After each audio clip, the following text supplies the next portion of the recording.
Okay, ಇದು ಸಿನಿಮಾದು shooting ಬಗ್ಗೆ ಕಾರ್ತಿಕ್ ಅವ್ರು ಹೇಳ್ತಾ ಇದ್ರು.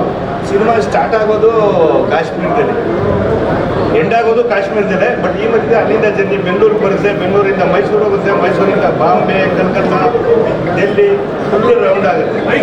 ಮತ್ತು ಇದ್ರ ಜೊತೆಲಿ ಸ್ವಲ್ಪ ಹಳ್ಳಿ ಪೋರ್ಷನ್ನು ಬರುತ್ತೆ. ಇನ್ನೂ ಹತ್ರ ಬೇಕಾ? ಹಳ್ಳಿ ಪೋರ್ಷನ್ನು ಬರುತ್ತೆ. ಮತ್ತು ಈ ಸಿನಿಮಾ ಕಾರ್ತಿಕ್ ಅವ್ರು ಹೇಳ್ದಂಗೆ ಸ್ಟಾರ್ಟ್ ಆದರೆ ಒಂದೇ ಶೆಡ್ಯೂಲ್ನಲ್ಲಿ ಸಿನಿಮಾ ಮುಗಿಸ್ತೀವಿ. ಜೊತೆಲಿ ಜೂನ್ 6ಕ್ಕೆ ಅನೌನ್ಸ್ ಮಾಡಿದ್ದೀವಿ. ರೀಸನ್ ಬಂದು ಇಷ್ಟೇ, ನಾವು ಬರೀ ಥಿಯೇಟ್ರಿಗೋಸ್ಕರ ಸಿನಿಮಾ ಮಾಡ್ತಾ ಇದ್ದೀವಿ, ಹಂಗನ್ಬಿಟ್ಟು ಬೇರೆದೇನು ಮಾರಲ್ಲ ಅಂತ ಅಲ್ಲ. ಬಟ್ ಇತ್ತೀಚಿನ ದಿನಗಳಲ್ಲಿ ನಿಮ್ಗೆ ಗೊತ್ತಾಗಿದೆ, ಟಿ ವಿ ಮತ್ತು ಡಿಜಿಟಲ್ ಬಂದ್ಬಿಟ್ಟು ಬಜೆಟ್ಗಳು ಜಾಸ್ತಿಯಾಗಿ ಸಿನಿಮಾ ರಿಲೀಸಾಗಿ ಇಟ್ಟಾದ್ರೂ ಅವರು ಬರ್ತಾ ಇಲ್ಲ.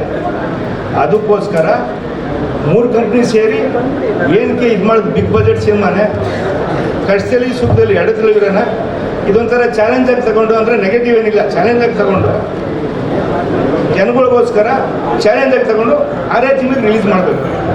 ಮತ್ತು ಇದ್ರ ಜೊತೆಲಿ ಇನ್ನೊಂದು ಪ್ಲಸ್ ಏನಂದರೆ, ಟಿ ವಿ ಡಿಜಿಟಲ್ ಬಂತು ಚೇತನ್, ನಾನು ಹೇಳಿದೆ ನಿನ್ನ ಹತ್ರ, ಹಂಗೆ ತಗೊಂಡು ಹೋದ್ರು, ಹಂಗೆ ಬೆಳೆಸಿದ್ರು.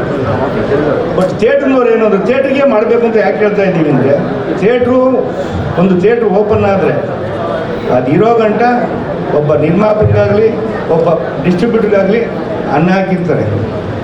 ಇವತ್ತು ನಮಗೆ ಅವರೇ ಅನ್ನ ಹಾಕ್ತಾ ಇರೋದು, ಅವ್ರ ಜೊತೆಲೇ ನಾವು ಹಂಚ್ಕೊಂಡು ಹೋಗ್ತಾ ಇದ್ದೀವಿ. ನಮ್ಗೆ ಹೊಟ್ಟೆ ತುಂಬ ಊಟ ಬಡಿಸ್ತಾರೆ. ಅದ್ರ ಕಷ್ಟ ಸುಖದಲ್ಲಿ 2 ತಿಂಗಳು ಥಿಯೇಟ್ರ್ನವರಿದ್ದಾರೆ.